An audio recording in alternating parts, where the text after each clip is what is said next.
మేమే కరెంట్ వేస్తాం, మేము అన్నీ వేస్తాం, మా డబ్బులు మేము పెట్టుకొని వచ్చిన పేపర్లు మాకు ఇవ్వాలి, పేపర్లు ఇవ్వాలి. మేము ఉంటాము 3 రోజుల సార్ ధర్నా చేస్తాం.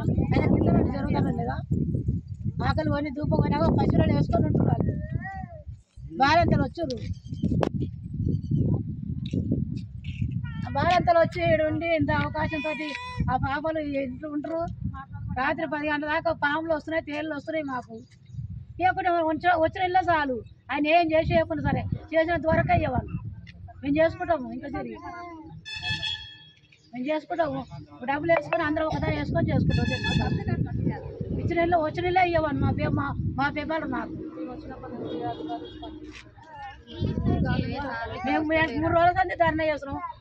మా పేపర్లు మాకు ఇవ్వండి సార్. చిన్న చిన్న ఫ్రెండ్ వేసుకొని ఉంటారు. రాత్రి వర్షం వస్తాయండి, పాములు వచ్చాయి, తేళ్ళు వచ్చాయి. 2-4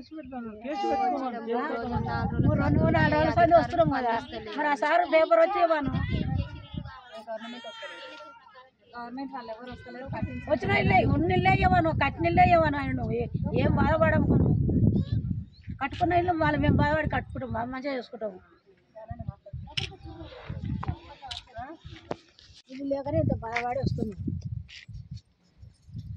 మాకు గత ప్రభుత్వం డబుల్ రూమ్ ఇండ్లను లక్కీ డ్రా ద్వారా ఎంపిక చేయబడింది. ఆ ఇండ్లను ఇప్పటి వరకు 3-4 సంవత్సరాల కిందట ఎంపిక చేసిన ఇండ్లని ఇప్పటి వరకు మాకు ఇవ్వలేదు. ఇస్తాం అని చెప్పారు. 3 నెలల కిందటనే కలెక్టర్ గారిని, ఎంఆర్ఓ గారిని, అందరినీ, ఎమ్మెల్యే గారి దగ్గరికి అందరికి వెళ్ళి వినతి పత్రాలు ఇచ్చేసి వచ్చినాం. అయినా వాళ్ళు ఎటువంటి రియాక్షన్ లేదు వాళ్ళ దగ్గర నుంచి. మొన్న ఇక్కడ ధర్నా చేస్తే ఏమన్నారంటే, మేము 23 తారీఖు వచ్చి ఎమ్మెల్యే గారి చేతుల మీదుగా ఇస్తాము అని చెప్పారు. సరే, ఆ రోజు ఏదో ఇష్యూ వచ్చింది, లేదు అని అన్నారు. 27 అన్నారు. 27 నుంచి 28 పోయింది. 28 వరకు మేము ఓపికతో ఉన్నాము. మా ఇండ్లు మంచిగా లేవు. ఇది వర్షాకాలం. చిన్న చిన్న పిల్లల్ని వేసుకొని ఆ ఇండ్లలో నైట్ పూట బకెట్లు పెట్టుకొని వర్షం వస్తుంటుంటే ఒకరు మెలకతో ఉంటే ఒకరు వండుకునే పరిస్థితి వస్తుంది. మా ఓపిక లేక మా ఇండ్లు బాగాలేనందున మేము 29 రోజు అందరం వచ్చి గృహప్రవేశం చేసినాం. గృహప్రవేశం చేసి ఇక్కడ వంటలు చేసుకొని ఇక్కడే ఉండి ఇక్కడే తిని పడుకొని రూమ్లన్నీ క్లీన్ చేసుకొని ఉన్నాం. అయినప్పటికీ కూడా ఏ అధికారి వచ్చి ఇక్కడ ఏం చేస్తున్నారు ఏంది అని చెప్పి వచ్చి చూడలేదు.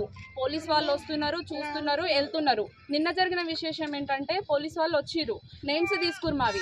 సార్, ఎందుకు ఈ నేమ్స్ తీసుకుంటారు అంటే, మీకు ఎంపిక ద్వారా వచ్చిన వాళ్ళే ఇక్కడ ఉన్నారా, లేకపోతే వేరే వాళ్ళు కూడా వచ్చి ఇక్కడ కబ్జా కూడా ఏమైనా పెట్టారా, జస్ట్ వెరిఫికేషన్ కమ్మ పేర్లు అని చెప్పి మా దగ్గర నుంచి పేర్లు తీసుకున్నారు.